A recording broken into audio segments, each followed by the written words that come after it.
Sander van Hoorn, for joining us and sharing your expertise as former EU correspondent. Now we move on to our next news. German Chancellor Friedrich Merz is urging the European Union to resolve its tariff dispute with the United States quickly, warning that core European industries, particularly automotive, steel and pharmaceuticals, are at risk of suffering from higher duties unless an agreement is reached by the looming July 9 deadline. Speaking at a banking event in Berlin today, Merz emphasized the need for urgency, stating that any further delay could lead to a significant escalation of tariffs. US President Donald Trump has warned that duties on European imports could rise as high as 50%, a move that would significantly hurt Germany, a major export power. He said, "We must prepare ourselves for the fact that America's commitment to Europe will likely diminish," Merz has said, acknowledging concerns about the future of the EU-US relationship. His remarks reflect growing doubts about whether the US and Europe will continue to share common interests in the long term, particularly as the global political landscape shifts. Let's listen in to what Merz said in Berlin. Hier geht es jetzt die schnelle Beilegung eines Zollstreits, insbesondere die Schlüsselindustrien unseres Landes, chemische Industrie, pharmazeutische Industrie, Maschinenbau, Aluminium, Stahl, Automobilindustrie.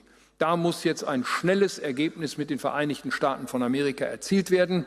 Lieber schnell und einfach als langwierig und kompliziert und über Monate noch im Verhandlungsstatus, meine Damen und Herren. Das muss jetzt ein schnelles Ergebnis geben mit den Vereinigten Staaten von Amerika, damit unsere Unternehmen von den viel zu hohen Zöllen entlastet werden, die sie gegenwärtig zahlen müssen, wenn sie in die Vereinigten Staaten von Amerika exportieren.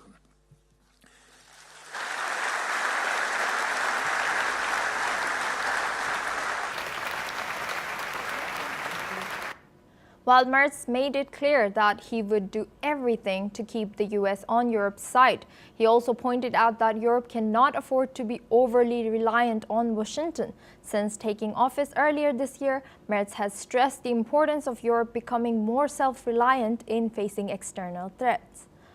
Merz's comments come at a time of growing geopolitical tension, and his call for a rapid resolution underscores the broader stakes. If the US follows through with its threat, it could significantly hurt European industries, not only damaging economies but also weakening transatlantic ties. The European Union is hoping to avoid the consequences of increased tariffs but remains uncertain about the outcome of ongoing negotiations with the US as the deadline approaches. The pressure is mounting on EU negotiators to reach a deal that addresses both short-term economic concerns and the long-term stability of EU-US relations. Now we move back to Asia. Thailand has sworn in a new cabinet just days after Prime Minister Paetongtarn Shinawatra was suspended from office, marking the country's third leader in a single week. Today, King Maha Vajiralongkorn officially endorsed the new lineup, which includes Paetongtarn as culture minister, despite her temporary removal from the prime minister's post. The Constitutional Court has suspended Paetongtarn pending an ethics investigation over her handling of a diplomatic spat with Cambodia that escalated into deadly border clashes in May. The court ruled 7-2 to immediately suspend her, giving her 15 days to respond to the charges. Acting Prime Minister Surya Jungrung Riangkit led the new cabinet to Government House for the swearing-in ceremony, but just one day later, power shifted again. The former Defense Minister Phumtham Vechayachai was sworn in as Deputy Prime Minister and Interior Minister, effectively taking over as acting Prime Minister.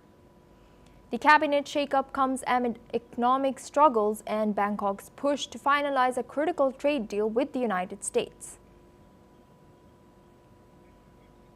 Now we move back to Europe. Hundreds of firefighters are battling a massive wildfire on Greece's Crete Island, which has already burned through forests and olive groves and forced the evacuation of over 1,000 people. At least 230 firefighters supported by 46 engines and helicopters have been deployed near the town of Iera Petra, where the fire has broken out. Winds have intensified the flames, reaching homes and hotels. Officials say some residents suffered respiratory problems, while scores of tourists and locals were moved to temporary shelters or left the island by boat. Authorities warned that July is usually the most challenging part of the fire season, with high temperatures and strong winds complicating response efforts. Greece and other Mediterranean countries remain extremely vulnerable to such blazes, which have grown more destructive in recent years due to a rapidly changing climate. Now we move